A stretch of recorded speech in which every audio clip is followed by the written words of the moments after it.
Well, the war in Ukraine is causing a global food crisis. Russia has now blocked Ukraine's Black Sea ports. Millions of tons of grain are stuck in ports as millions around the world go hungry.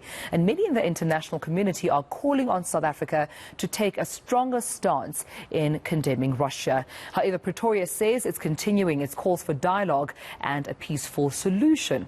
Let's discuss this right now with acting U.S. Ambassador to South Africa, Heather Merritt, joins me now this morning. Good morning to you, Ambassador. Thank you for your time. Good morning, Tamala. I'm sure you're joining the international community in condemning, the war in Ukraine against Russia, and we know the impact, particularly, for example, when we look at the food crisis around the world. The Black Sea port now has been, taken over. Millions of people relying on the food can't gain access to. What's your reaction to this? I'm here this morning to share my concern and my government's concern at the Russian invasion of Ukraine and the way that it is impacting global food security and global food prices.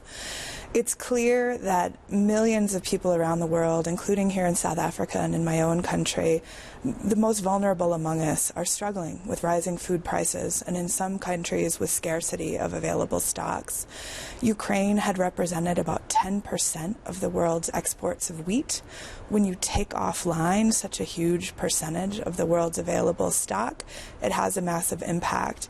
And that is unfortunately due to President Putin's illegal invasion of his sovereign neighbor, Ukraine, but more specifically, the bombardments of the port city of Odessa, and also the blockade, the naval blockade that's stopping the cargo ships from taking that grain out. So I'm really here to say that it needs to stop. We need an immediate solution that involves merchant ships, those cargo ships, taking that grain out to the world's buyers. We also have an additional 22 million tons of grain that is sitting in silos in and around those port cities like Odessa that needs to get out to markets around the world. So that's something easy that the Russian Federation could do today, is stop the bombardment of Odessa, stop the naval blockade, allow those cargo ships to bring their valuable wheat and corn to the market and to consumers here in South Africa and around the world. Yeah. How's your engagement with Ukraine in terms of them as a government dealing with Russia, their invasion, managing the impact, not only globally, but I can imagine in Ukraine alone?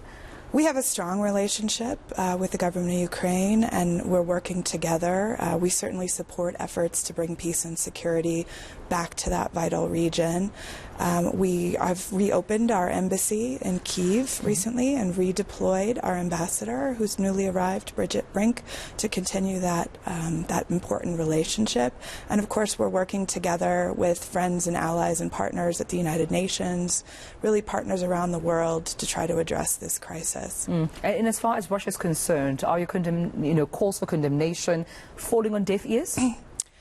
I'm not sure that's the right phrase, but I do think that it underscores the need for international collaboration and cooperation.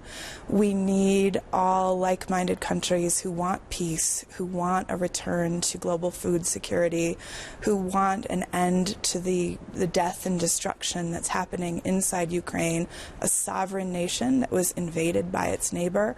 So we need all of the countries who believe this war needs to come to an end to work together to pressure Vladimir Putin and the Russian Federation to the negotiating table. We need a unilateral ceasefire, and we need the Russians to withdraw from Ukraine. Has South Africa come to party in that regard? Well, South Africa, certainly it's been a topic of discussions between my president and my Secretary of State, our foreign minister, with their counterparts here in South Africa. We do have discussions on many international matters because South Africa is such an important global leader. It's also been a part of discussions at the United Nations. There was a summit on food security just last month, and the South African Perm Rep at the UN was a part of those conversations. So I would say South Africa is part of the discussions.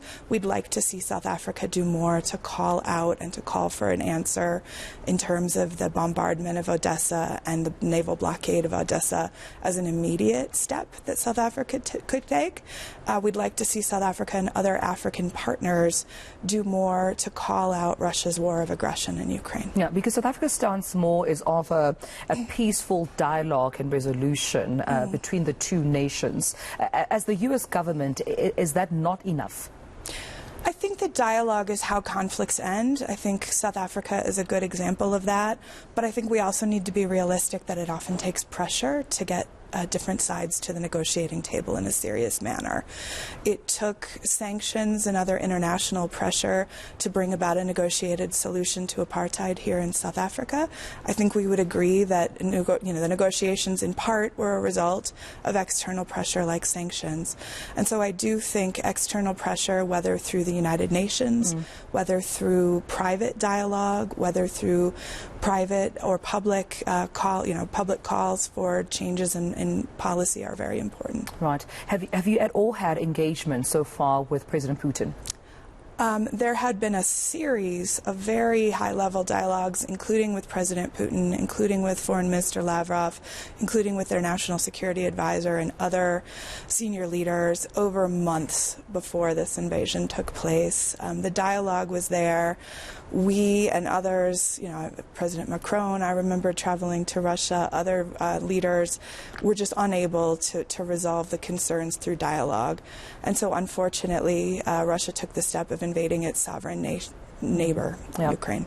I want to also bring a different conversation to this, a different topic. The Gupta brothers being arrested in Dubai. We know that different multinationals had, closed off their accounts. A strong message being sent there. Even South Africa going the extent of, communicating with Interpol to assist them to being extradited. Your reaction as the U.S. government to these arrests? I think it's an important show of international cooperation. I think it's good to see the Interpol mechanism for those who are accused of a crime in one country to be apprehended by another country to serve justice so that they can be adjudicated in a court of law here in South Africa and there can be an outcome to the accusations against them. So I think it's a good sign to see the Interpol system and those international police and justice cooperation taking place.